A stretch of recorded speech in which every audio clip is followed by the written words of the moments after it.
Jiho walked along the empty road near her small town. The stars shone bright in the night sky. She liked these quiet evening walks. It helped her think after long days at the coffee shop where she worked. A strange light flashed above her. Joe looked up, thinking it might be a shooting star. Instead, she saw something big and round, with blue lights all around it. Before she could run, a beam of white light came down and lifted her off the ground. "What is happening?" she yelled, but no one was there to hear. When Joe could see again, she was in a large room with metal walls. Strange objects beeped and flashed around her. This was not Earth. She was on a ship. An alien ship. Most people would scream or cry. Jiho did not. She had always wondered if aliens were real. Now she knew. She felt scared, yes, but also very curious. "Hello," she called out. "Is anyone here?" A door slid open. A tall being walked in. It looked almost human, but its skin was pale blue, and its eyes were large and silver. It wore a tight black uniform with strange symbols. "You are calm," it said in perfect English. "Most humans fight or faint when we bring them aboard." "I've always believed in aliens," Jiho said, looking around. "Though I didn't plan to meet any today." "Who are you? Why am I here?" "I am Commander Taiyang of the Galactic Hierarchy, Ship Asterisk, Star Watcher Asterisk. Your presence here was an accident. Our beam was set to collect plant samples. You were in the wrong place." Taiyang studied her with his big silver eyes. "We normally return humans right away, but your reaction is unusual. Perhaps this is fortunate timing." He led Jiho through sliding doors into a large room with windows that showed the stars. Earth was visible too, a blue ball in the black of space. Other beings worked at stations around the room. Some looked like Taiyang. Others had 4 arms or scales or fur. "We are preparing for the hierarchy's Millennium Celebration," Taiyang explained. "Representatives from thousands of worlds will attend. We could use this chance to finally include Earth in our records properly." Jiho noticed how stiffly everyone moved. They spoke in short, formal sentences. When a group of aliens with gold skin and fancy clothes entered, everyone else bowed deeply and backed away. "Who are they?" Jiho whispered. "The Elders' representatives," Taiyang whispered back. "Show respect. Do not speak unless spoken to." The gold aliens wore tall hats with jewels and long robes that dragged on the floor. They walked with their noses in the air, looking down at everyone. One of them tripped on his robe and almost fell. Jiho couldn't help but smile. "They remind me of my old school principal," she said. "Acting so important, but looking silly in those outfits, like someone playing dress-up." The room went silent. Every alien stared at her with shock on their faces. Taiyang's blue skin turned almost white. The gold aliens looked confused. They spoke in a language Joe didn't understand, then left the room. "What did I say?" Joe asked, worried by everyone's reaction. Taiyang grabbed her arm and pulled her into a small side room. His hand shook. "You just mocked the elders," he said in a low, scared voice. "Nobody has done that in 1,000 years and lived." "It was just a joke," Jiho said. "A joke about authority." Taiyang looked amazed. "How are you still alive?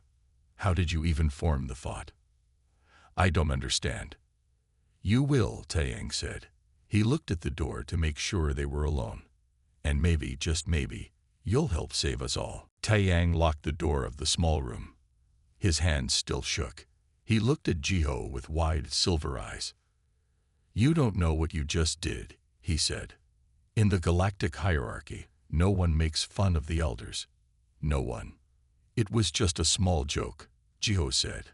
"I didn't mean to upset anyone." Taiyang shook his head. "You don't understand. Making jokes about those in power is not just rude here. It is against the law. The worst law. People die for less than what you just said." Jiho felt cold fear run through her body. "Will they kill me?" "That's the strange thing," Taiyang said. He sat down and waved for Jiho to sit too. They should have. The punishment is instant, but you're still here, talking. He touched the back of his neck. Every citizen in the hierarchy gets a neural implant at birth. It connects to our brains. If we think disrespectful thoughts about the elders or any authority, the implant causes pain. If we speak such thoughts, the implant can kill. Jiho touched her own neck.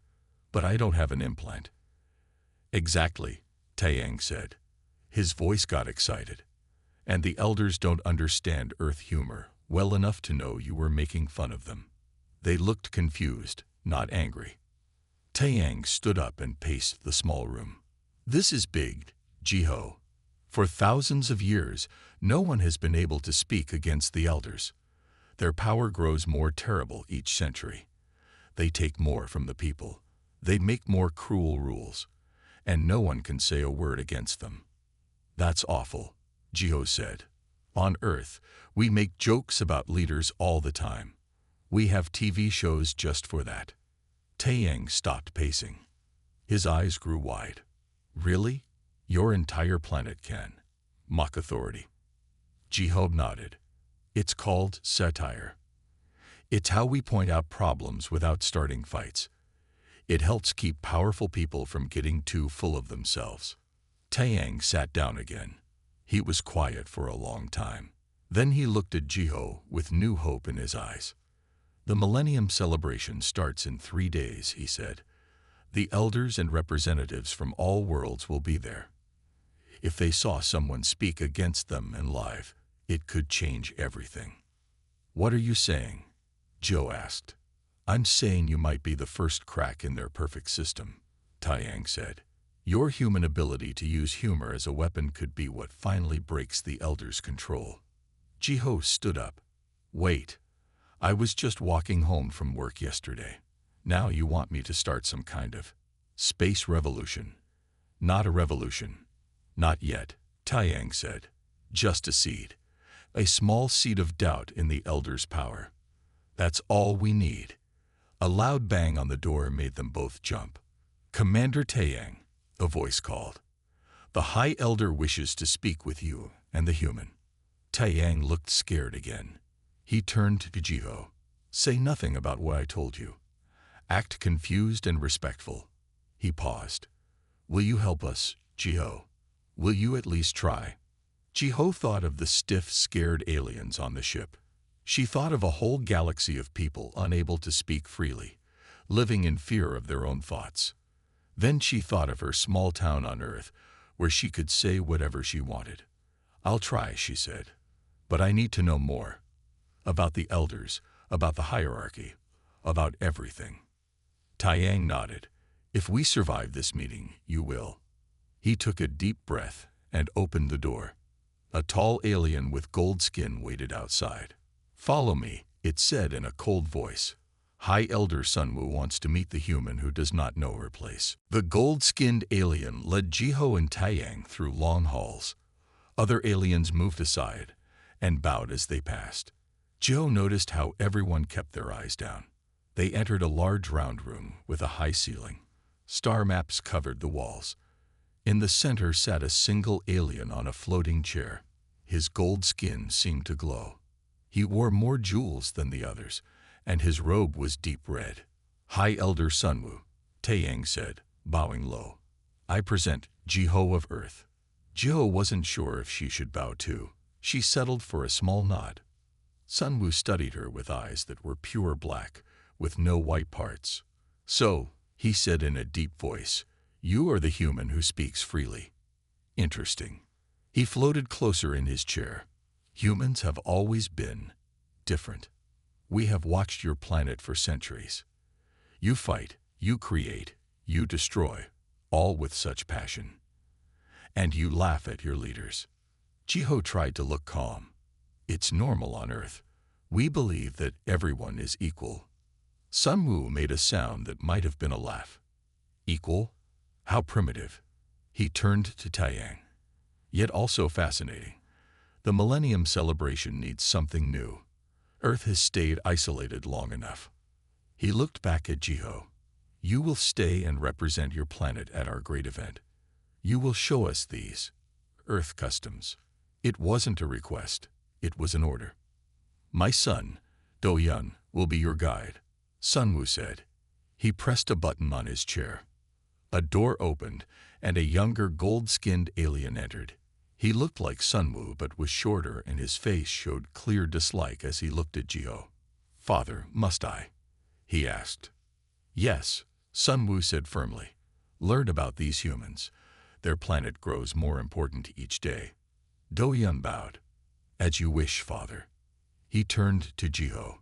Come, human, I will show you where you will stay. As they left the room, Jiho heard Sunwoo tell Taiyang to stay behind. She worried for her new friend, but had no choice but to follow Do-yun. They walked through more halls, but these were even grander. Large windows showed the stars outside. They passed many aliens in fancy clothes. All moved with stiff, careful steps.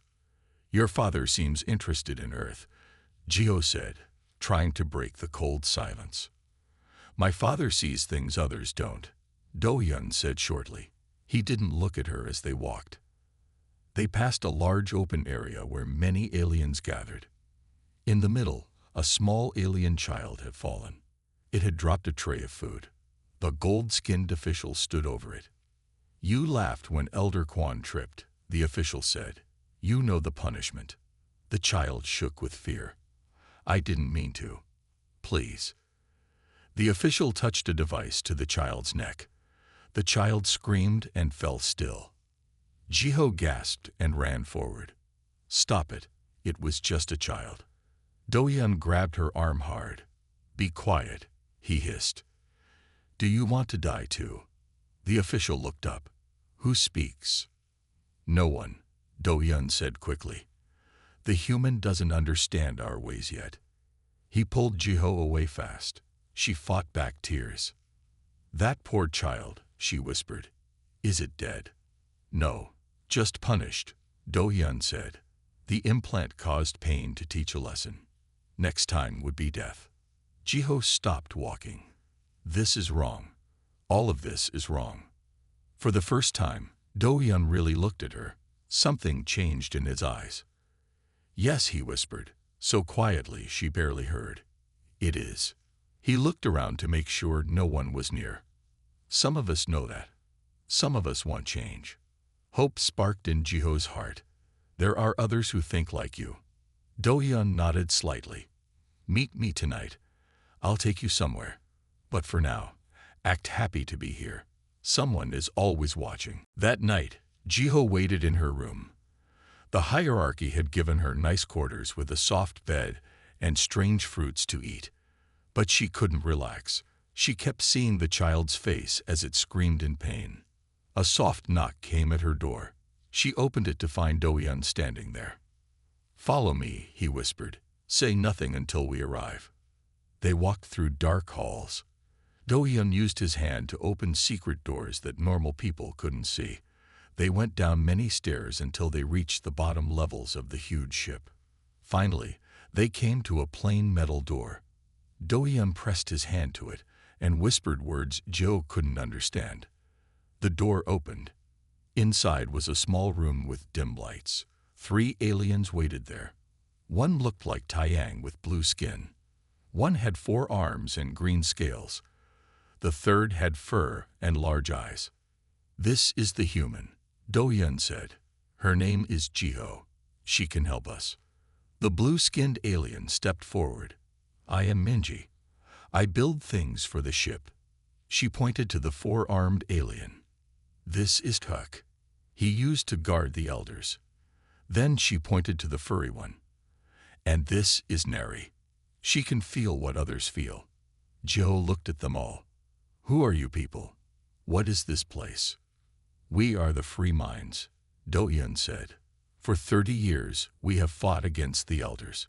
We found ways to block our implants, at least a little. Hyuk nodded. We use special meditation. It doesn't work all the time, but it helps us think more freely. And I can sense when someone is blocking their implant, Neri said in a soft voice. That's how we find new members. Minji sat down at a small table. We've worked for years to make a plan, but we always fail at one thing. We can't spread ideas to others. As soon as we try to talk about freedom, our implants hurt us. Even with our meditation, we can't tell jokes about the elders. Do-hyun added, we can't make people see how silly and wrong the elders are. Gio understood now. But I can. I can say things you can't. Exactly, Do-hyun said. You can create what we call satire, yes? You can make people laugh at power. Jiho nodded. On Earth, we have a long history of using humor against tyrants. When people laugh at something, they stop fearing it. The aliens looked at each other with hope. The Millennium Celebration is in 2 days, Minji said. All the important people from every world will be there. If they could hear someone mock the elders and live, it would show everyone that the elders aren't all powerful. Huck finished. Jiho thought about it. I could do it, but I need to know more about your history, your rules. I need to make jokes that everyone will understand. Neri came close to Jiho. Her furry face looked worried. This will be dangerous. The elders might not understand your first joke, but they will catch on quickly. I know, Jiho said, but I've seen what they do to children. I can't just go home and forget that. Do-hyun smiled for the first time. Then we'll teach you everything you need to know.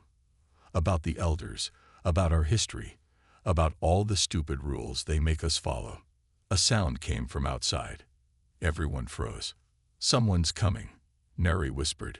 I can feel them. Hyuk moved to the door. We need to leave. Now. Come to the garden tomorrow, Do-hyun told Jiho as they hurried out. We'll talk more there. Remember, act normal. Act like you're honored to be here. They split up in the dark hallway.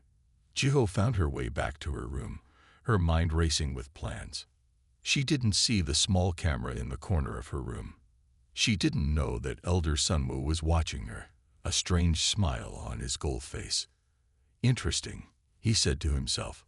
Very interesting indeed. The next day, Jiho met Do-hyun in the garden as planned. It wasn't a real garden with dirt and plants. Instead, it had strange glowing trees that changed colors and flowers made of crystal. We need to make a plan for the celebration, Do-hyun said as they walked among the fake trees. You'll be asked to show Earth customs. That's your chance. I've been thinking about that, Jiho said. I could do a presentation on Earth comedy. Show how we use humor to deal with problems. Do-hyun looked nervous. That might be too direct. The elders will get suspicious. Then what about a traditional Earth dance? Jiho suggested. I could make it look silly, like I'm copying the elders' walk. People might laugh without realizing they're laughing at authority. That could work, Do-hyun said. And maybe you could tell stories too. Earth stories that actually make fun of the hierarchy, but in a way the elders won't notice. Jiho nodded. Like fairy tales where the kings and queens are the bad guys. They spent hours planning. Jiho practiced moving like the elders, with their stiff walks and noses in the air. She made up stories about foolish kings who made stupid rules. All the while, they had to look like they were just talking about Earth customs. Later that day, Minji found them. She looked worried. Bad news, she whispered. I was fixing systems in the Elder Council room. I overheard their plans. After the celebration, they're launching new implants. What kind of new implants? Do-hyun asked.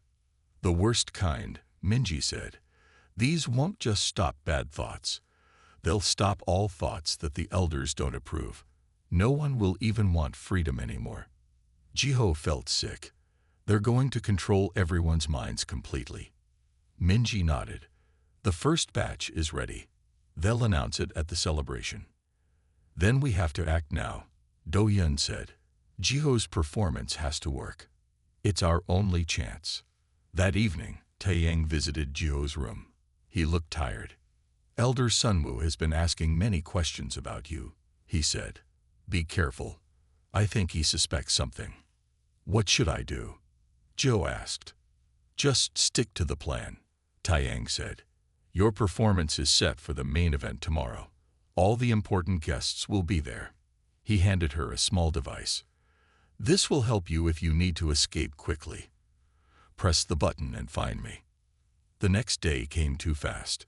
Jiho dressed in the clothes they gave her, a simple white robe. Guards led her to a massive hall where thousands of aliens sat in rows. At the front, on high seats, sat the 12 elders, including Sunwoo. Dohyun stood at the side of the stage. He gave her a small nod. Now we present a special guest, the announcer said. From the planet Earth, Jiho will show us her world's traditions. Jiho walked to the center of the stage. Her heart beat fast. This was it. She had one chance to plant the seeds of rebellion. Thank you for welcoming me, she began. On Earth, we have many traditions. One is to tell stories about our leaders. We believe that those with power should be able to laugh at themselves. She saw the elders shift in their seats. Sunwoo leaned forward. I'll share a traditional Earth custom called the Leader's Mirror. Jiho continued. She started to walk around, notes high in the air, taking overly formal steps.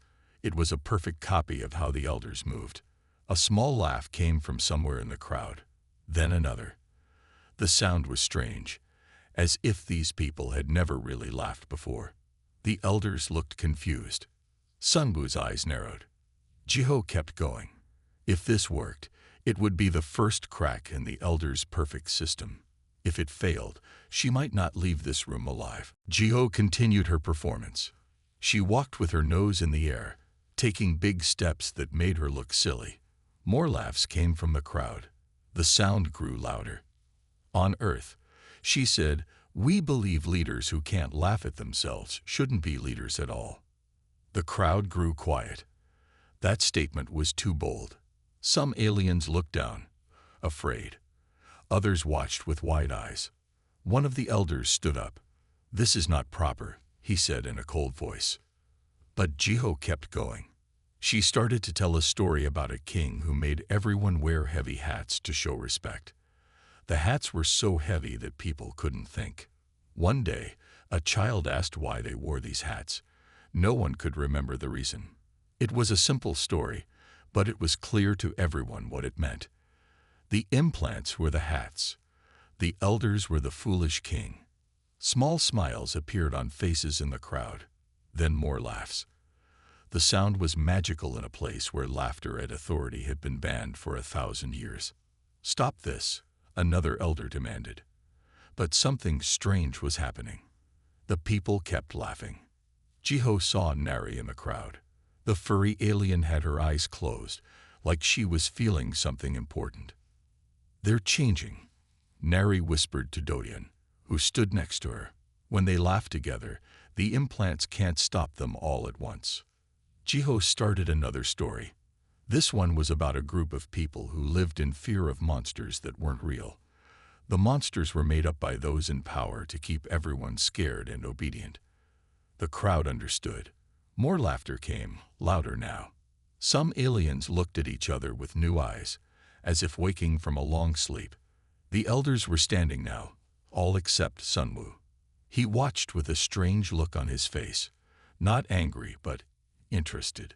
Arrest her, shouted Elder Quan, the one who had tripped on his robe days ago. This human spreads dangerous ideas. Guards moved toward the stage.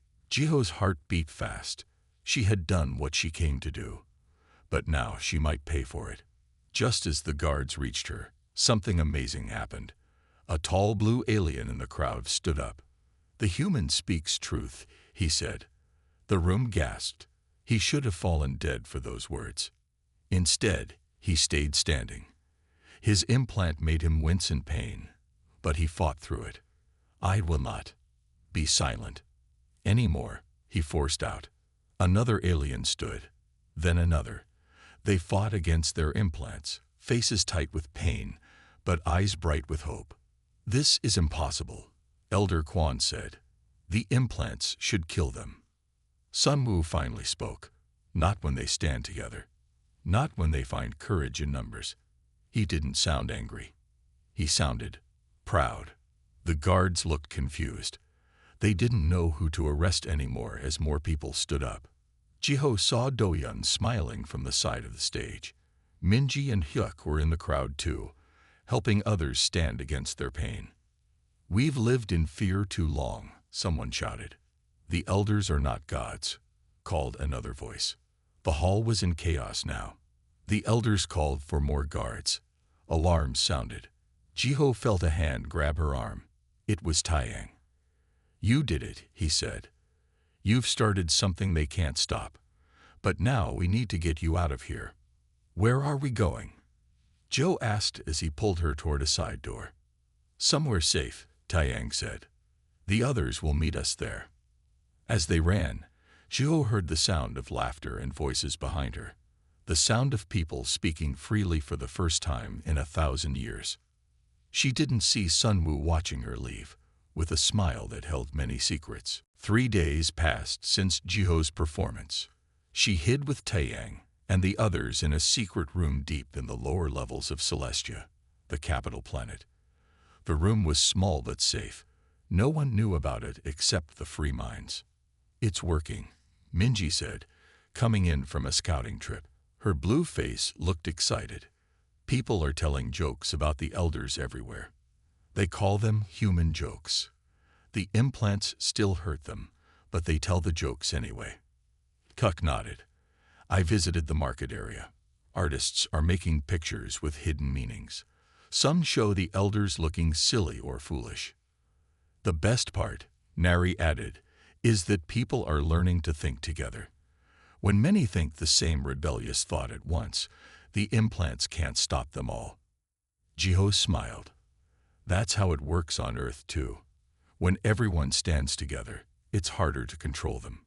Do-hyun rushed into the room. He looked worried. "Bad news," he said. "The elders have called an emergency meeting. They're angry about what's happening. Elder Kwan wants Jiho executed right away." "What about your father?" Taeyang asked. "What does Elder Sunwoo say?" "That's the strange thing," Do-hyun said. "He argued against killing Jiho. He said it would make her a martyr. People would only tell more jokes in her name." "So what will they do?" Joe asked. "They'll send you back to Earth," Do-hyun said. "But first, they'll erase your memories of everything that happened here." Jiho felt cold fear. "They can do that." Minji nodded. "The same technology that makes the implants work can erase specific memories." "We need to leave," Taeyang said. "Get Jiho off Celestia before they find her." "My ship is ready," Hyuk said. "It's small, but it can reach the outer systems. We could hide there until things calm down." Jiho shook her head. "Running won't solve anything. The rebellion has started, but it needs to grow stronger. And those new implants are still coming, right?" Minji nodded. "They've only delayed the announcement because of the unrest. But yes, they're still planning to use them." "Then I need to do more," Jiho said. "One performance wasn't enough. We need to spread the message to every planet in the hierarchy." "That's impossible," Taeyang said. "We'd need access to the central broadcast system, and only the elders have that." The door opened again. Everyone jumped, ready to fight or run. But it was Elder Sunwoo who walked in. The group froze in shock and fear. "Don't be alarmed," Sunwoo said calmly. "If I wanted you arrested, guards would be here, not me." "Father." Do-hyun looked confused. "How did you find us?" "I've known about the free minds for years," Sunwoo said. "I've known about you too, my son. Did you really think you could hide such thoughts from me?" "Then why didn't you stop us?" Do-hyun asked. "Why didn't you have us all killed?" Sunwoo walked to the center of the room. For the first time, Jiho saw him without his fancy robes. He looked smaller, older. "Because I've been waiting for this moment for 300 years, he said, "waiting for someone like her." He pointed at Jiho. Everyone stared at him. "I don't understand," Jiho said. "I am not what I seem." Sunwoo said, "The other elders think I am one of them. But I have worked against them from within, looking for their weakness." He touched his neck where the implant would be. I found a way to block my implant completely long ago, but I could never spread the knowledge. I could never create the spark needed to start a real rebellion. He smiled at Jiho. Until you came, a human girl who could say what no one else could, who could make people laugh at their fears. What are you saying? Taeyang asked. I'm saying, Sungu answered, that I'm here to help you finish what you've started. Everyone stared at Elder Sunwoo. No one spoke for a long time. You expect us to trust you? Huck finally asked. And Elder? I don't blame you for doubting me, Sunwoo said. But think, why would I come here alone if I meant you harm? Do-hyun stepped forward. All my life, I've hidden my thoughts from you. I thought you would kill me if you knew. Sunwoo's face showed sadness. I wish I could have told you the truth, my son, but it was too dangerous. The other elders watch me closely. If you've been fighting the system, why are you still an elder? Minji asked. Why help rule a system you hate? To change it from within, Sunwoo explained. 300 years ago, I discovered how to block my implant completely. I rose through the ranks, waiting for the right moment, the right tool to break the Elder's power.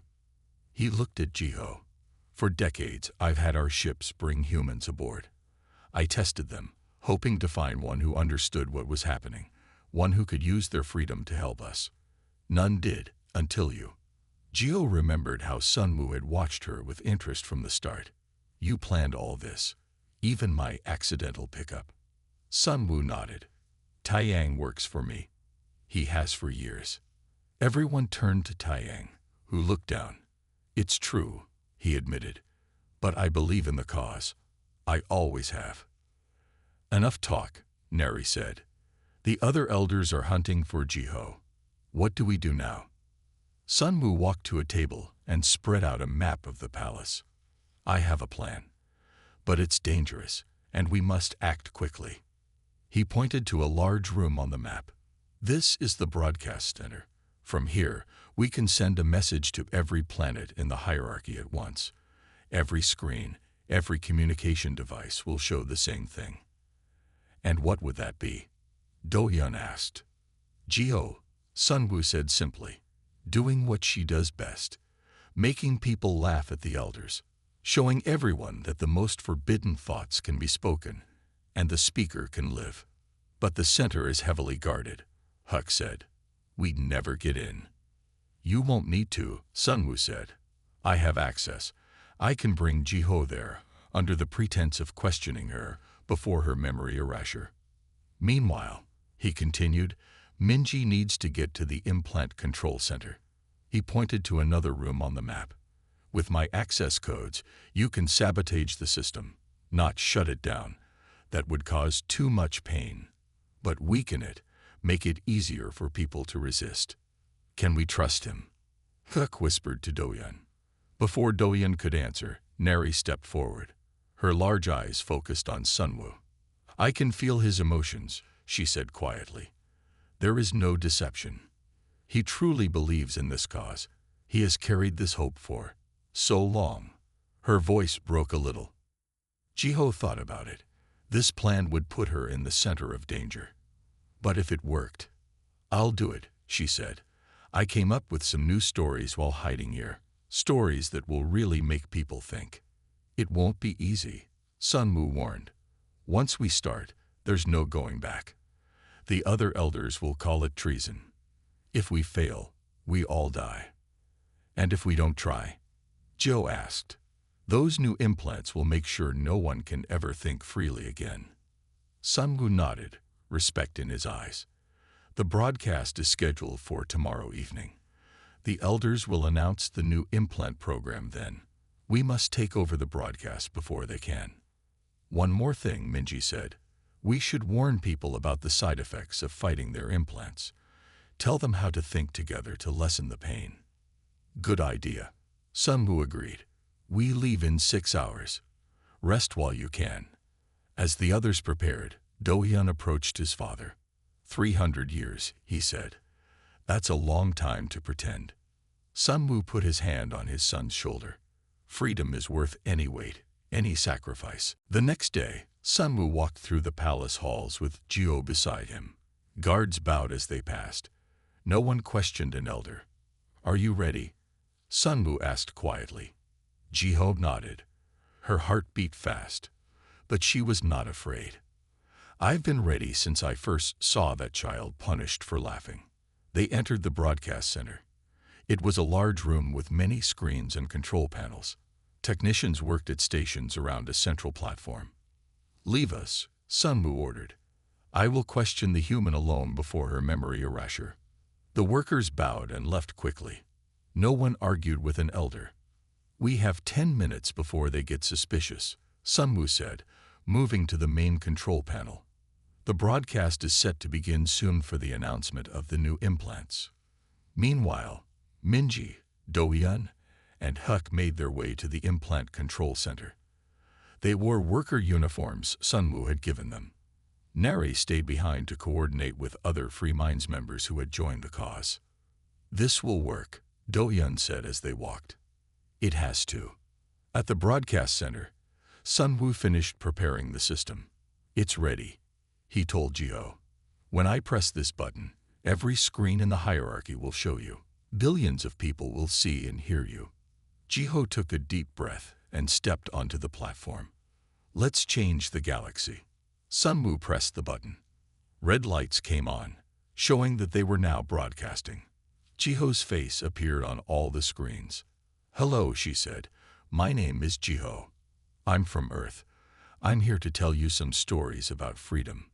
In homes, ships, and public places across thousands of worlds, aliens stopped and stared at their screens. Many recognized the human who had mocked the elders and lived. Jiho told stories about Earth's history, about tyrants who fell when people stopped fearing them, about the power of laughter to break chains. She told jokes about the elders, showing how silly their rules were. "When we laugh together," she said, "we are stronger than any system that tries to control us." While she spoke, Minji worked quickly in the implant control center. Using Sunwoo's codes, she accessed the main system. "I can't shut it down completely," she told Do-hyun and Hyuk, "but I can reduce the pain signals by 80%. She made the changes. Across the galaxy, people felt the pressure in their minds ease. The constant fear of pain lessened. Back at the broadcast center, the doors burst open. Elder Kwon rushed in with guards. "Stop this at once," he shouted. "This is treason." Sunwoo stepped between them and Jiho. "Let her finish." "You." Kwon's face showed shock. "You're helping her. You're betraying us."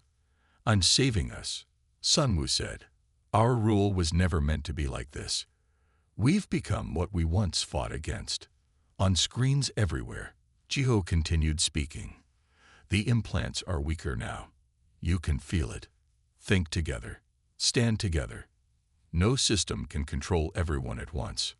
People across the galaxy felt the truth of her words. Many had already been telling human jokes in secret. Now they spoke openly. They laughed at the elders' pompous ways. They questioned rules they had blindly followed. The revolution spread faster than anyone expected. On some worlds, people gathered in large groups, finding strength in numbers. On others, officials who had served the elders for years suddenly refused orders. Elder Kwon ordered the guards to arrest Sunwoo and Jiho, but the guards hesitated. They had seen the broadcast too. "Your orders have no power anymore," Sunwoo told Kwon. "The age of fear is ending." In the days that followed, the old system collapsed. The elders lost control as more people broke free from the implant's influence. Most of the elders were arrested. Only Sunwoo remained to help build a new government. A month later, Jiho stood with her friends on a balcony overlooking the capital city. People moved freely below, talking and laughing without fear. "It's time for me to go home," she said. "My family must be worried." "Will you come back?" Do-hyun asked. Jiho smiled. "Of course. Earth should know about its galactic neighbors. We need an ambassador, don't we?" Taeyang nodded. "The first official human ambassador to the new Galactic Federation. And all because you made some jokes, Neri said with a laugh. The smallest things can change the world, Jiho said, looking up at the stars, or even a galaxy.